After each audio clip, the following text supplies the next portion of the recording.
So we are in part 14 of Isaiah, our study of Isaiah, part 14 tonight. Thank you. Did well, Mary Beth. Thank you. You got that really on there. So let's go with our introduction first. I'm excited that you'll be able to listen to this tonight. This is a really good one. Very interesting how it's been corrupted by modern expositors and translators. So last week we were amazed to learn that Isaiah was prophesying against the Babylonian Empire at over 100 years before there was a Babylonian Empire. So what do we learn from that? That God was and still is many steps ahead of this world and those who have wicked and evil plans. Okay, so he's going to continue. Our prophet is going to continue with this theme against Babylon. Okay, so this is the theme against Babylon, Babylonian Empire. It's not even been formed yet. It's a vassal state of the Assyrian Empire.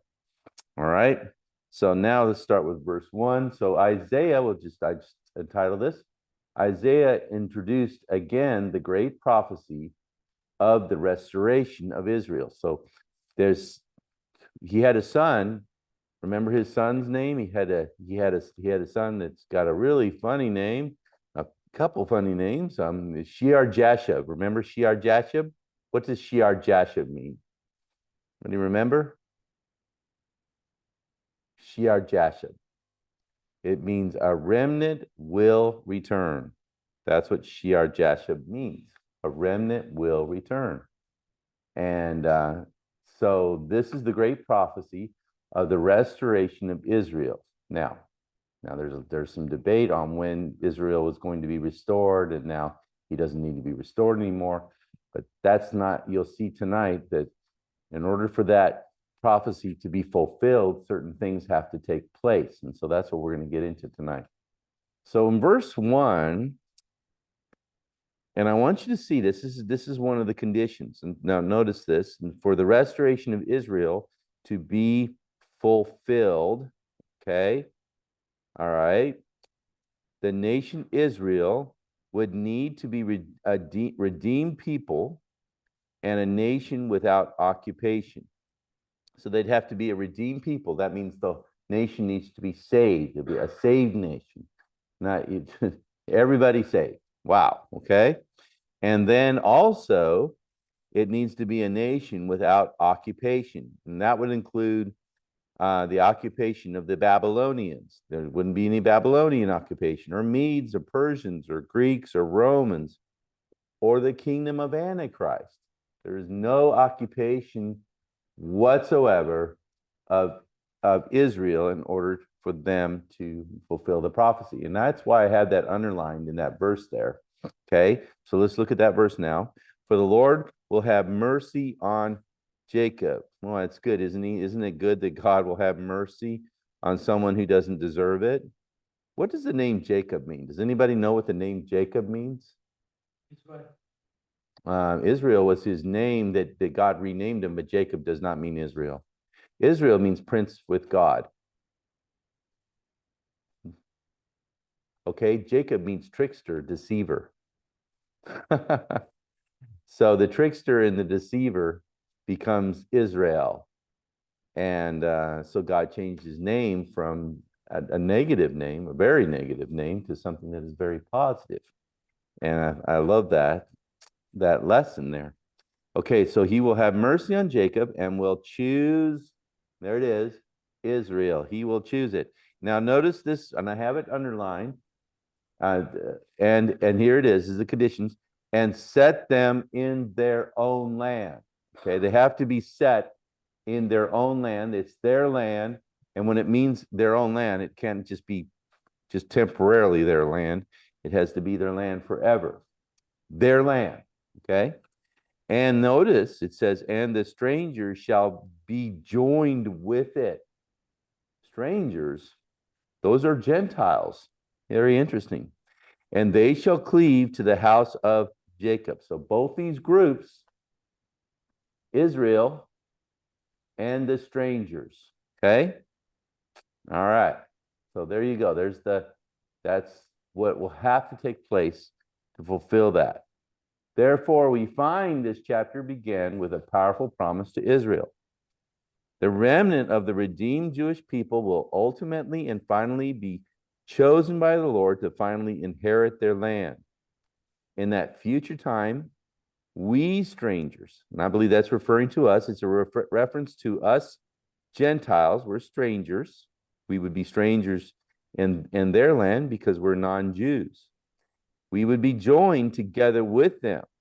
Now, this time will begin with the millennial reign of Christ, but is ultimately speaking of the New Jerusalem that will be the eternal home of all the redeemed children of God. Okay? This is what it's referring to, but it doesn't just go to New Jerusalem because there's expositors who want to say, oh, well, they want to forget Israel, the restoration of Israel once again, which is not what that is, because you'll see that they are set in their own land. Set them in their own land. The mercy on Jacob, choose Israel. Set them, we'd have to look at the verses here. That is very clear, the restoration of Israel. Okay? So we find that the prominent theme in the book of Isaiah was that the non-Israelites would join the returning Israelites. Now we find this theme, this continuing theme, also in Isaiah 56, in Isaiah 60, and Isaiah 61, which we will cover in later studies. It was God's original intention that through his faithful nation from Abraham, that all the world would be blessed. Remember that? It was the Abrahamic covenant. He says, through your seed, Abraham, all the world will be blessed. Now, through the family of and the son of David, who is the son of David? Well, the Lord Jesus Christ is the son of David. The whole world would be able to be saved by our King. Now, with this in mind, we therefore must not limit God's love to just our own people. No, God loves the whole world. And we must support and help missionaries who are reaching out to people who have not heard the gospel of Christ, because we want them included. Amen. So it doesn't matter where they're from. We need to work so that they can be included in that number. Okay, the strangers. And then the redeemed Israelis will have their land. This is the restoration of Israel, the great prophecy. Now, in verse 2 to 3, Israel will rule over their oppressors. Also very interesting. They certainly didn't do that in Roman times. They didn't rule over their oppressors. And maybe marginally with the Greeks, but that ended because then the Romans came. And then you've got the Medo-Persians. That didn't happen during Medo-Persia. Didn't happen during Babylonia.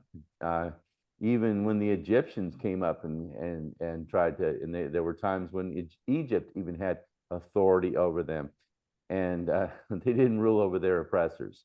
That didn't happen, but that will happen because God says it will happen. You see that? Israel will rule over their oppressors. There's verse 2 and 3. And the people shall take them and bring them to their place. And the house of Israel shall possess them in the land of the Lord for servants and handmaids, and they shall take them captives, whose captives they were, and they shall rule over their oppressors. Now, that has not happened since the day, maybe we could maybe say that Solomon perhaps a little bit, or maybe even David. Yeah, I would think so. But not completely, and this is actually an eternal covenant. This is a prophecy that has to be it has to be completed, and it has to be a setting thing, because they're set in their own land.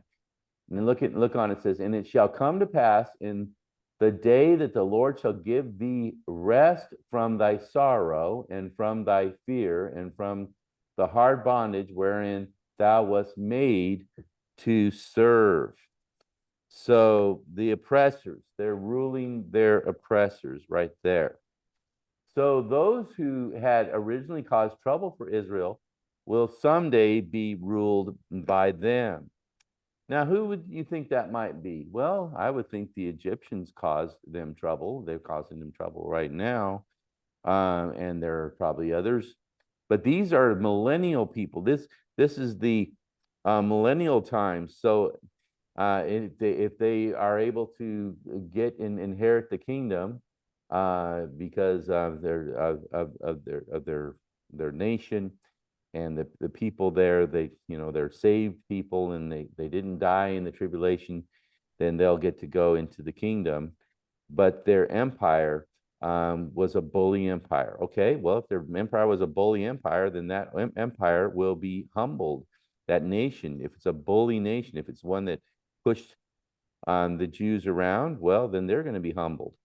And didn't Jesus, he said, if you're first, you're going to be last, and if you're last, you're going to be first. So God will give rest to his people, and they and us will rest from our sorrows and hard bondage forever, because in a way we are being oppressed. And so this is a millennial promise. This will be done during the millennium, and it has not happened yet, since this is a promise that Israel would be an eternal political state, because you said they would be set in their own land. Okay? All right. So now in verse 4-8, Babylon will end whether in empire or now in metaphor. So now he's going to shift back into the main theme that we began in chapter 13 about Babylon. Okay, and so he's going back. He's shifting back to Babylon, and so here it is, verses 4-8. The shift goes back to Babylon. That thou shalt take up this proverb against the king of Babylon and say, how? Because why do you think that he's talking about Babylon again? Because they were an oppressor, and that was you had that word repressor in verse 3, and so now that's sort of the catalyst. So in other words, this is how the prophecy works. You got a catalyst there. Now he's going to expound on what he said in the earlier verse. So how hath the oppressor ceased? So that oppressor is gone. The golden city ceased. The Lord hath broken the staff of the wicked and the scepter of the rulers. He who smote the people in wrath with a continual stroke, he that ruled the nations in anger, is persecuted, and none hindereth. The whole earth is at rest and is quiet. Isn't that great? And they break forth into singing. Why? Because they're full of joy. Babylon is finished. It's over. That evil system that corrupted the world, and it's all done. We have it today. It's in metaphor today, not actually in word, but definitely in metaphor. Yea, the fir trees rejoice at thee, and the cedars of Lebanon, saying, since thou art laid down, no feller is come up against us. So they're not cutting down the forests. Yep, they're gone. Okay. So what is he doing? Well, Isaiah gave a proverb to the king of Babylon. The oppressor and the golden city would cease forever. It would cease to exist. He also predicted the demise of the proud. He told him that the Lord will break up the staff. Now, the word staff means the economy. And the reason why the word staff is used is because they're agricultural people, farmers. So the staff has to do with farming. It's a farming implement. And the scepter is the political authority, the authority of the king. Of every wicked and corrupt ruler, their economy would be destroyed, and their political authority would be destroyed. And this would be referring to those who have and will bring destruction to the nation of God without conscience, and none was able to resist, nor were they able. They just couldn't. They couldn't resist. There was nothing they could do. All they could do is be repressed. But they are not to worry. They were not to worry, for the day was coming when the whole earth will break forth into singing over the demise of Babylon. Even all the fir trees and the cedars will rejoice that Babylon is cut down instead of these trees. So the trees are, Babylon got cut down, and they didn't get cut down. So they're happy about that. And Babylon used the trees. This was one of the things that they would do is when they would go into, so this is, we're talking about ancient Babylon as well. But whenever they would go into a nation like Phoenicia, which has the cedars of Lebanon, then they would cut down the trees because the trees are part of the economy. And so they'd just take away the trees. And then also they would use those trees to build battlements against them, these siege machines that they would attack. As they defend their walls, they would attack them with their own trees. All right. So these verses would have both a present and a future significance in reference to the nation and system of Babylon. Okay, so Babylon, I'm convinced, was not just a nation, it was a system. It is a system. The historic, and this is what we find in Revelation chapter 17 and 18. The historical city and empire would be permanently destroyed. Babylon has been used as a metaphor for all those who would oppose God. 2 Babylons have been destroyed already. So you have, what would be the first Babylon?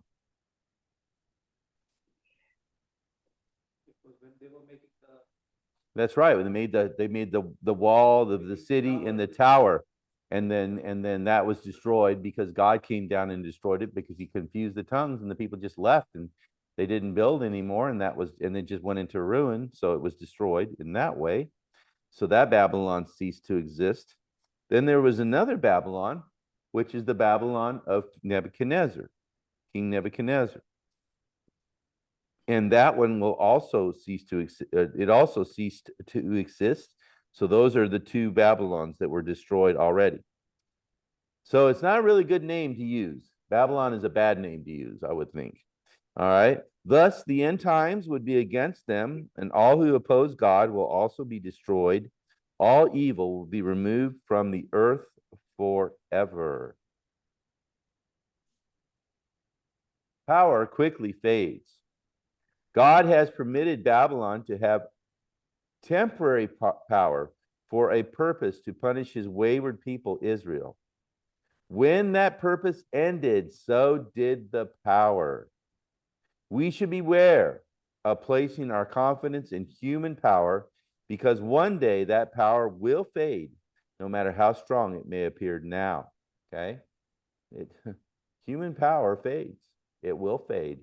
And we need to understand that. It's not eternal. Some people, they treat human power as if it is eternal. That is a mistake. God's power is eternal, not man's. Okay? Now, in verse 9 through 11, Babylon would be totally humiliated. Totally humiliated. And so this is where he's going to go into some pretty descriptive and candid terms. So let's go into it. I'll show you what I mean. Go back to that. Hell from beneath is moved for thee to meet thee at thy coming. So when the nation falls, hell is waiting for them. It stirreth up the dead for thee. So they're all like stirred up. Here they come. Even all the chief ones of the earth that went to hell, that is.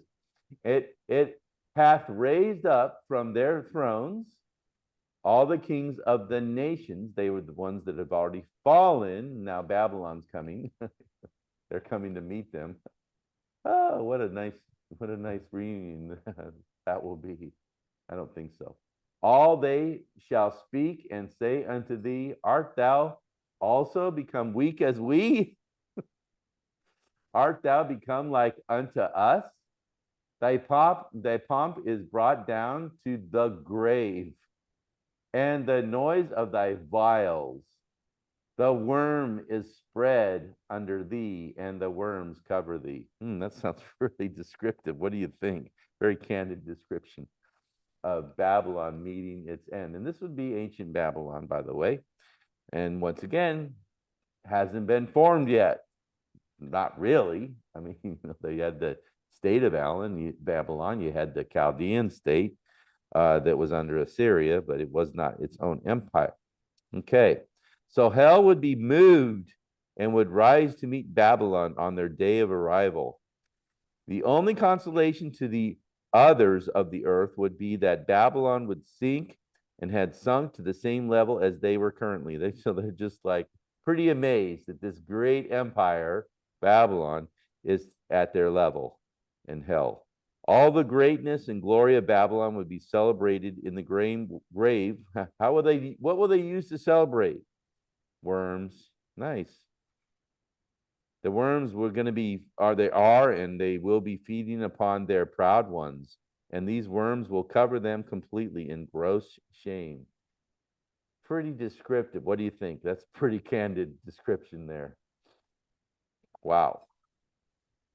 Okay, now that he's opened up another catalyst, he's going to bring in the source of Babylon. Okay, here's the source.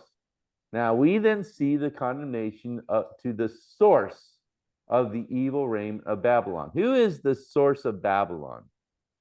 Lucifer, the devil, Satan. Okay, here it is. And that's why these verses are here. So if you're ever wondering, why are they there? Because the prophet is now going to give you the source of the evil of Babylon. Okay?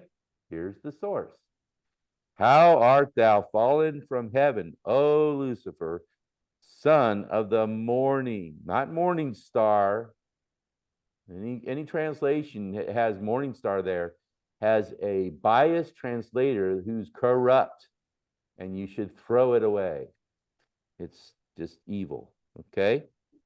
How thou art fallen from heaven, O Lucifer, son of the morning. How art thou cut down to the ground, which did weaken the nations? For thou hast said in thine heart, I will ascend into heaven. I will exalt my throne above the stars of God. Do you think a king of Babylon would say something like that? No. I will sit also in the mount of the congregation in the sides of the north. Do you think he would know anything about that? No. I will also ascend above the heights of the clouds. I will be like the Most High. Who's saying this? The king of Babylon or the devil? Satan, Lucifer.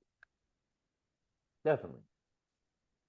So now God would correlate the pride and fall of Babylon with the pride and fall of Lucifer himself. Okay, there it is.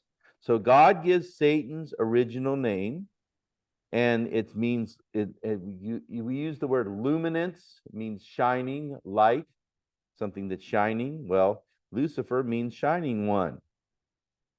So he was an angel, a beautiful angel, and he shone. Okay, great shining came from this angel. Therefore, his name was Lucifer. Yet the idea found here in this passage was that Lucifer was a little star in the morning, not a morning star. Jesus is the morning star, and you'll find that in the New Testament. He is not. Lucifer is not the morning star, and to even relegate that to be so, one who would do that serves Lucifer, and I would say they are committing the sin of blasphemy, and they put it in the Bible. Okay? Yes, I'm very, very convinced on that. So he's a little star, and I'll explain that to you. Little star in the morning. He was not the morning star, as the NIV says. The morning star is Jesus. Lucifer was a tiny star in the morning. It's just, we don't really grow up. We don't live in a desert here. I grew up in a desert. So if you get up really early in the morning and you look up, you've seen that. You grew up in a deserty area. You wake up in the morning, you see the stars early in the morning, and you would see little tiny stars and little morning stars, okay, sons of the morning, they would call them. All right. But when the sun was risen, the little star would disappear and lose its shine. So how far had the devil had fallen? This Lucifer or Satan, this evil angelic being who had weakened the nations. He had done this in the pride from his beginning, in his own pride from his beginning, when he had proclaimed, as also the foolish Babylonians had boasted. So they were both boasting. But Satan's 5 I wills are found here. 5 I wills. And he thought, first of all, that he would ascend to the heights of heaven.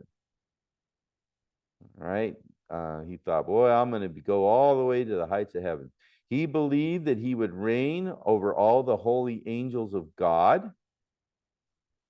He boasted that he would sit in the highest of all seats, sit on the very throne of God, claiming to be God. He's playing blasphemy there. He stated that he would be exalted above every cloud, and he claimed he could be like God himself. So those are the 5 I wills of this section, condemning the source of evil, Babylon, Lucifer. And I guess that's why John tells us not to love the world. Love not the world, neither the things that are in the world. If we love the world, the love of the Father is not in us. And James says, love of this world is enmity with God. If we are a lover of this world, we are the enemy of God. Pretty clear words in those statements. So son of the morning could also be names used to worship the kings of Assyria and Babylon, of course. Yet it also means that these leaders would eventually fade like a tiny little star that faded out when the sun rose in the morning. Okay, so they're just little tiny stars that just fade. Okay, that's the idea of that's the metaphor that is being painted here to help you to understand what the prophet is saying. So expositors give several interpretations for the fallen one in these verses. They do. You can look it up. This son of the morning, of course, is Satan, because the person here would be too powerful to be any human king. Although Satan may fit in verses 12 through 14, they don't think that he fits very well in the rest of the chapter. Now, I think he does fit very well, but I also believe there's some double meanings in these verses. Now, some think that this could be Sennacherib or Nebuchadnezzar, 2 kings with imperial power. I'm telling you, I believe it's got a double meaning. These people did look up to them and worship them as they were God. They were gods. These kings did want to rule the world, no doubt. And then this passage would also refer both to Satan and the great human king, possibly Nebuchadnezzar, because Babylon is pictured as the seat of evil in Revelation 17 and 18. So we're seeing this. Pride was Satan's sin as well as Babylon's. So once again, they correlate, they come together here. And you have this catalyst, and this is what brings in the source, which is Lucifer. And so common to all these 3 viewpoints is the truth that pride willfully opposes God and will result in judgment. Israel made the mistake of being too proud to depend on God, and we are vulnerable to that same mistake. So if we think we can, go through our lives and not depending on God, we are in trouble, because that's not true. We need God. All right. So now in verse 15 through 17, Lucifer's and Babylon's end would be complete destruction and eternal humiliation. Okay? So this is why I certainly believe that it fits with the devil here in verse 15 through 17, because he makes his claim, doesn't he? And then it says thou, that thou is referring to one, because whenever you have a T, that in the King James, it means one that he's referring to in this pronoun, thou. Okay. So in verse 15 through 17, I'll show it to you. Yet thou shalt be brought down to hell, to the sides of the pit. They that see thee shall narrowly look upon thee and consider thee, saying, is this the man that made the earth to tremble, that did shake kingdoms, that made the world as a wilderness and destroyed the cities thereof, that opened not the house of his prisoners? And so I think what expositors are afraid of is the word man is used there. But remember, when Abraham and even when Lot, when the angels came to Lot, it says they came as men. So they look like men. They weren't men, but you can use that word man. If a man walks up to you and you meet that man and you don't know it's an angel, you can still describe him as a man, can't you? Sure, of course you can. All right. But the real key here is that he's destroyed and humiliated. So whether it's the king of Babylon, which he does refer to, and Lucifer himself, the source of Babylon, both will be destroyed. Because that's the whole thing. You will not reign. You will not. No, you won't. Okay, so because he said 5 I wills, didn't he? And he says, this is your answer. You will not. You will not. You will not. You will not. You will not. You will not reign. So the devil would be brought down to the sides of the pit of hell. Now, I don't know exactly what that is referring to. We'll talk about that in a minute. But all that would see him on that day, this is important, as well as the entire empire of Babylon. And remember, it was talking about them being received and being covered with worms. The entire empire of Babylon that had also caused so much trouble for the earth. So once again, this would have a dual meaning, as Babylon is a reference to a system of godless evil. This is the dream of the wicked. Revelation chapter 17 and chapter 18 illustrate all of that about the fall of Babylon and God's hatred towards the system of evil of this world. Future people will think on Babylon and learn that they had an abusive history. So someday, atheists say someday that children are going to go into a museum and they're going to look at this book and they'll say, what is that, Daddy? And they'll say, oh, that's the book of the Christians. And so that's their dream, right? That, there was a Christianity, now there's not a Christianity anymore. Well, no, that's not going to happen.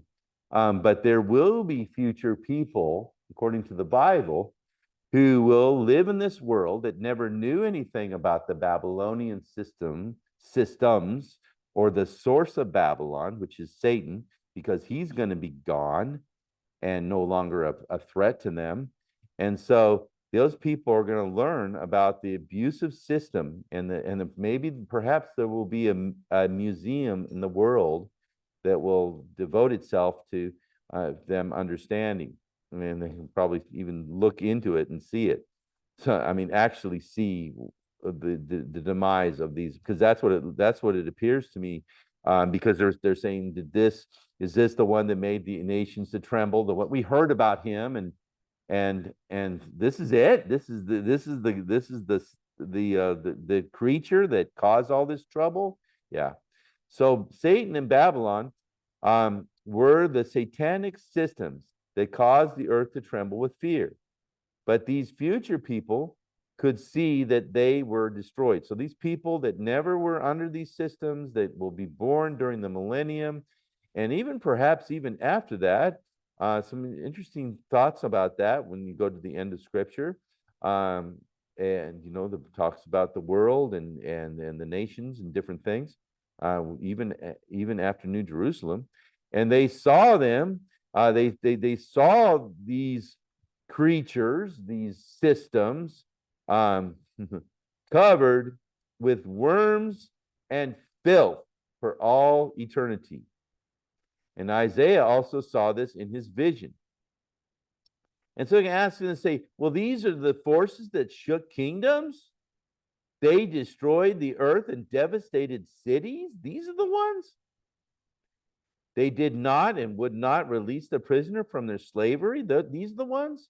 And they would look narrowly at them, and they would proclaim that they were a gross pity and a degrading insult. Insult and indignation would be their ultimate shame above everything. So it'll go on for an eternity that they'll see the demise of Satan, and this will be his ultimate shame. It will never end. That it will just go on for an eternity. And this is what the prophet is saying. That it just goes on and on and on. So it's like it just carries on, the destruction of them, and it's eternal destruction. Not only the suffering of hell, but actually the humiliation of hell. People don't think about that, but people that end up in hell and they're humiliated because they hated God, they were against God. Now they're living in eternity in shame, like the rich man in hell. They're living in shame, and they're humiliated in their shame. All right. Not only are they suffering, but they're suffering humiliation. And this is where the scripture is going here. So that's what he's saying, really. Okay. So then you've got the humiliation of the king of Babylon, verses 18 through 20. Okay. All the kings, all the nations, even all of them lie in glory, everyone in his own house. Wow. Okay. In hell. But thou art cast out of thy grave as an abominable branch, and as the raiment of those that are slain, thrust through with a sword, that go down to the stones of the pit. So this is the sides of the pit, the stones of the pit. Those correlate. Was telling you earlier that this could very well be. And then it says, as our carcass trodden underfoot, thou shalt not be joined with them in burial, because thou hast destroyed thy land and slain thy people. The seed of evildoers shall never be renowned. So they're not going to get a proper burial, these Babylonian people. This is what he's saying, okay? This is how bad it is for them. This is a real curse. So compared to the kings of the nations, they were the ones who would be cast out, the Babylonians, with shame and filth. They would be like the trampled, fallen upon the battlefield. They would be blended in the ground by horse and chariots of the battle. No burial. Their final grave would be the inward stones of the pit. Ugh, doesn't sound very nice. This is likely a reference to the bottom of the foundation of hell. They would not find an honorable earthly burial, which would be a great shame to ancient Israelis and ancient people for that matter. They didn't like that because you could desecrate somebody's body. So they don't have any say. If somebody doesn't get a decent burial, if they were a king or something, you can make fun of them. And that was a horror for them, that this king, is made fun of his skeleton, and people are cutting it in pieces and laughing and causing shame. They didn't want that. These ancient people, that would be a great shame, ultimate shame. And so this is what he's saying. It would happen. And so these Babylonians, they were destroyers of the land, and they were murderers of the people. And there was none like them that would be eternally honored or renowned. So it's just like they're forgotten, and they're like shamed forever and ever. Their names are spoken out in shame and dishonor. They are infamous creatures. And we have some people that have lived, the leaders in the past, who became infamous. We have people in America that were traitors, and their names became infamous. They lived in infamy forever in people's minds, or in these days. Names like Hitler, very infamous, and lives in infamy with shame. Well, this is the idea here, okay?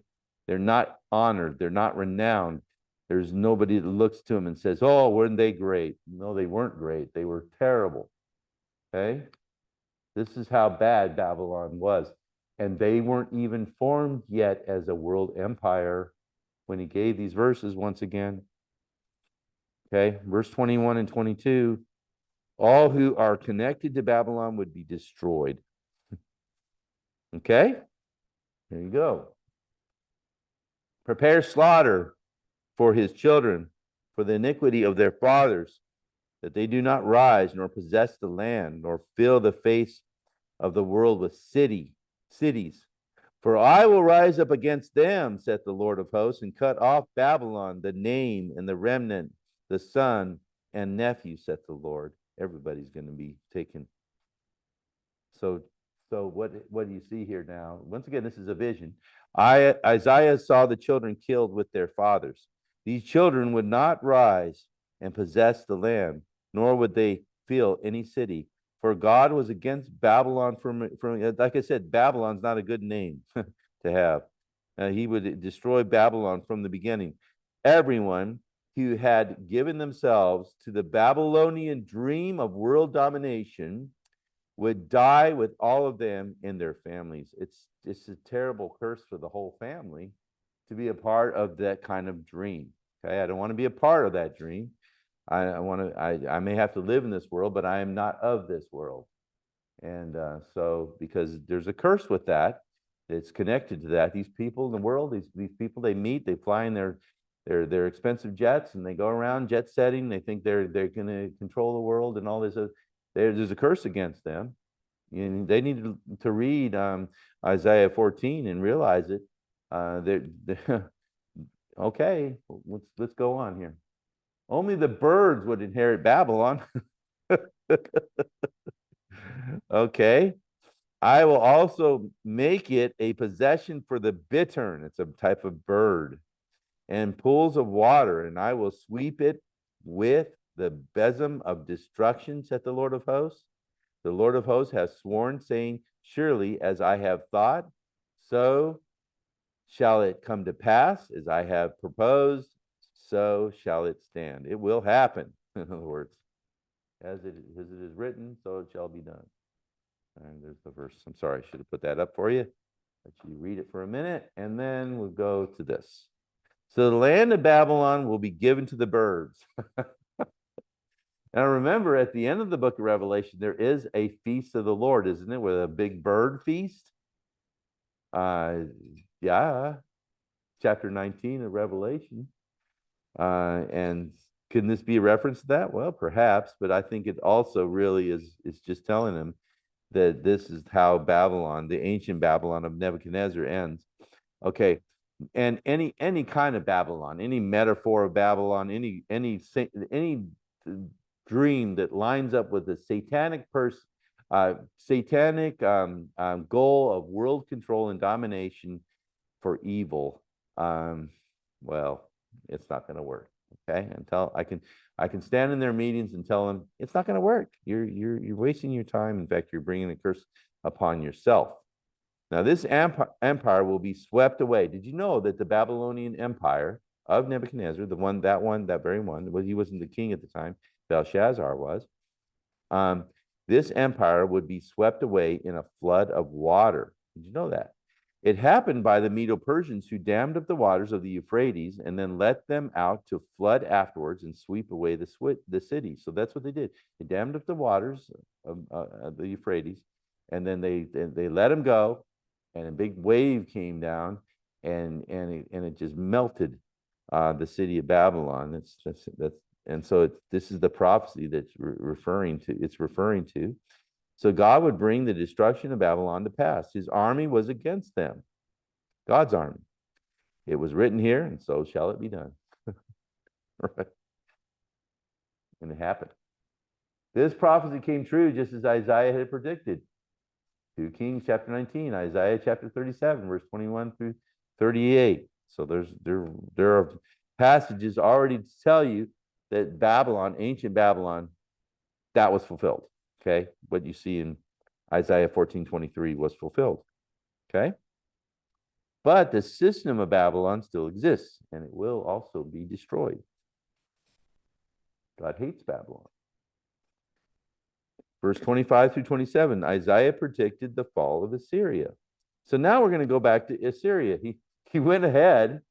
Now he's backing up a little bit here, okay? All right, so let's look at those verses. Here they are.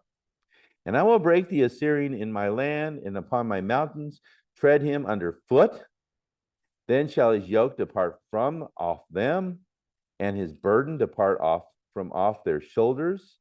This is the purpose that is purposed upon the whole earth, and this is the hand that is stretched out upon all the nations. So this is sort of a principle. The destruction of Assyria is once again a principle of those who would cause this kind of destruction, that cause this kind of rule, will also be destroyed. God will stretch out his hand upon them. For the Lord of hosts has purposed, and who shall disannul it? Who shall say, I'm not going to do it? Right. And his hand is stretched out, and who shall turn it back? And those are rhetorical questions. No one can turn God's hand back if he has stretched it out. No one can disannul anything that the Lord has purposed. It will happen, just as he said. God spoke, and it was so. Amen. So the Assyrian will fall while in the land of Israel. We find that, and we'll study that. This is a reference to Assyria. And notice it says, I will break the Assyrian in my land. Did you see that? And upon my mountain, tread him under foot. Okay, what happened?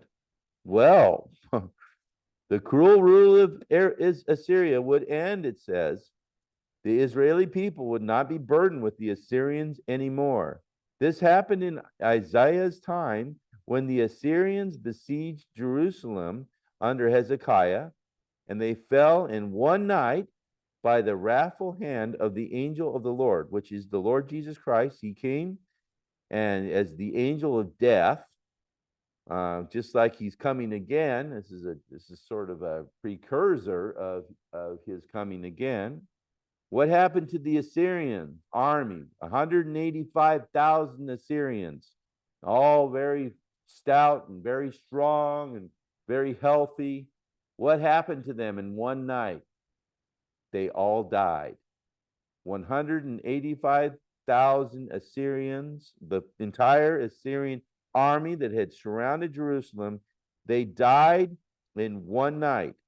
That night was the beginning of the end for Assyria. Just like this, God would destroy the nations of the earth that followed the cruel and evil example of the Babylonians. Anybody that wants to borrow from Babylon and create another Babylon is going to be destroyed. Okay, don't follow their evil example. Look what happened to them and realize and learn. But the problem is the world does not want to learn. And so this is the way it's going to end.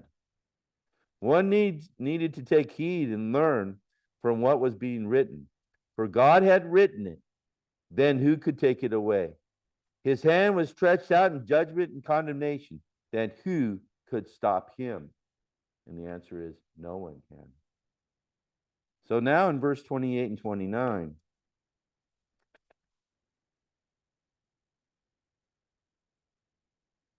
so next page, last page actually.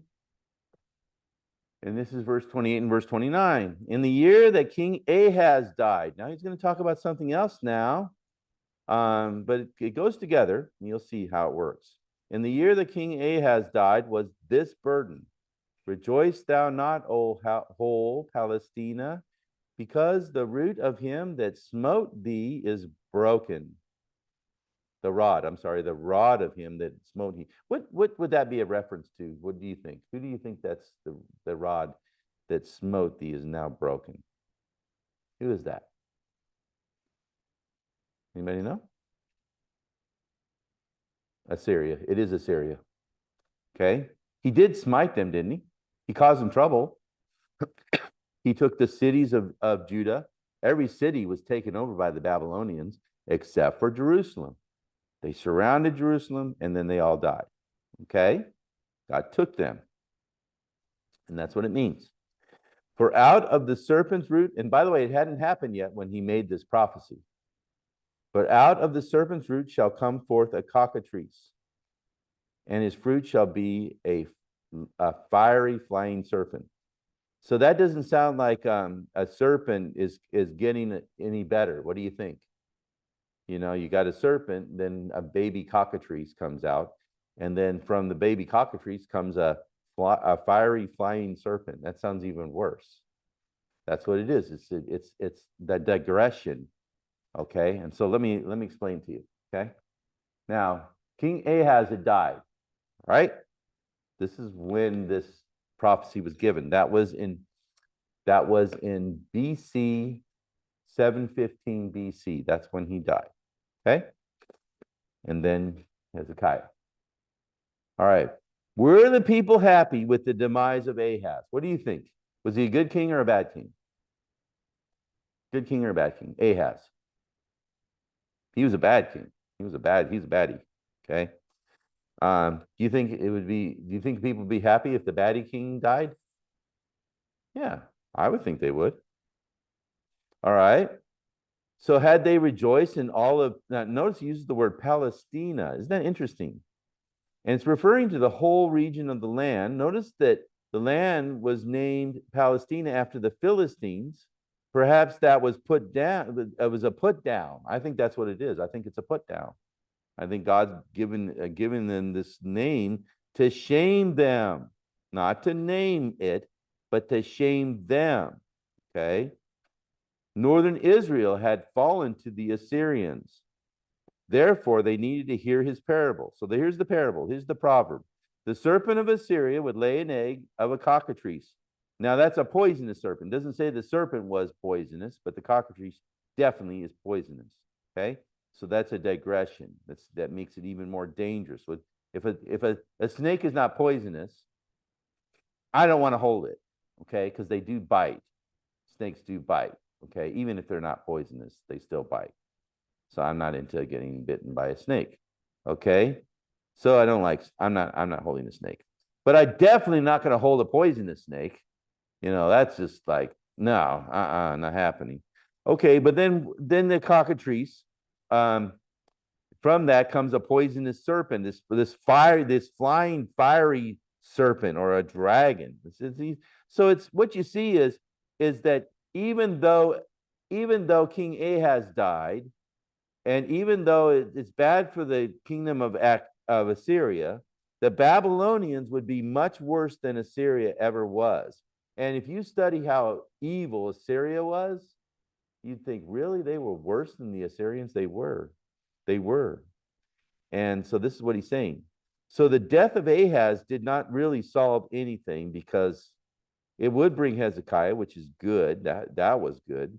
But still, the nation would continue to go into digression. There would still be trouble in the future. And that's what he's telling them. Okay, now in verse 30 through 32, which is the last verses of our study tonight, you find the demise of the ancient region of Israel. Okay? So this is where, once again, you've got the catalyst, and now he's going to expound on it. So verse 30 through 32, and the firstborn of the poor shall feed, and the needy shall lie down safely, and I will kill the root with famine, and he shall slay the remnant. How, O gate, cry, O city, thou whole Palestina art a dissolved. For there shall come forth from the north a smoke. Who would that smoke be? Who do you think it'd be, Zach? The smoke. If a smoke's coming, is that a good thing or a bad thing?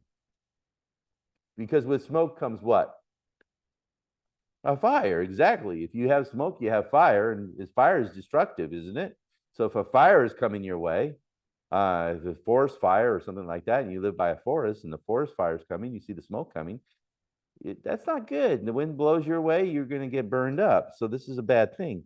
And so this is the metaphor for Babylon coming. Okay, Babylon's coming. Babylon's coming.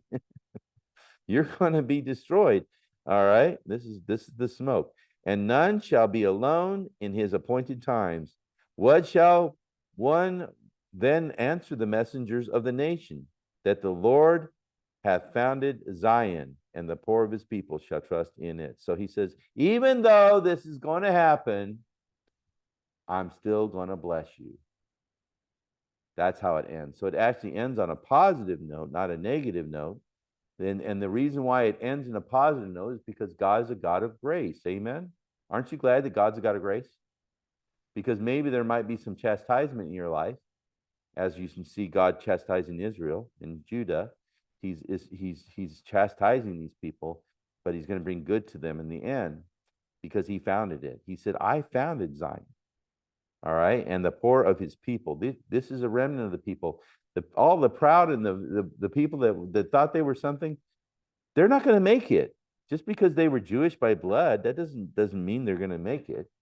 It's the poor of his people that shall trust in him. So Isaiah, that's referring to humble. Isaiah received this message from the Lord in 715 BC, the year that King Ahaz, the king of Judah, had died. The king who attacked you. Isaiah chapter 14, verse 29 was not Ahaz, but Shalmaneser, verse 5, known as Sargon of Assyria, this powerful army from the north. Okay, so they believe that this is another note, okay, believes that it's Assyria, but I actually believe it goes a step further. It goes to Babylon itself. All right, so this would cause great suffering in all the land of Philistia. And of course, this Philistia or Palestine is, I believe, once again, an insult. They're degrading them. They're trying to help them to see that you need to humble yourself. Okay, but the Philistines themselves would be humbled. There would be famine and death upon all the people. They would each other. They would cry. They would kill each other for regular sustenance. Should they not rather cry out to the voice of great mourning? Their city and all the regions would be dissolved. Babylon would come like a smoke to destroy them, and everyone would be touched by them. What is the answer to all this? That Zion will remain, because the Lord hath founded it, and the people will ultimately trust in Zion. Okay? So that's how he ends this chapter. So we went in many different directions here. It's a fascinating chapter of the Bible. We found the source of Babylon. We talked about the judgment of Babylon. We talked about the judgment of Assyria. We talked about a lot of things. There's a lot of different directions in this chapter, as you can see, and you could expound on it a long time. But we're going to be done tonight. So thank you for watching and listening. We're going to be in chapter 15 next week. And have a wonderful evening.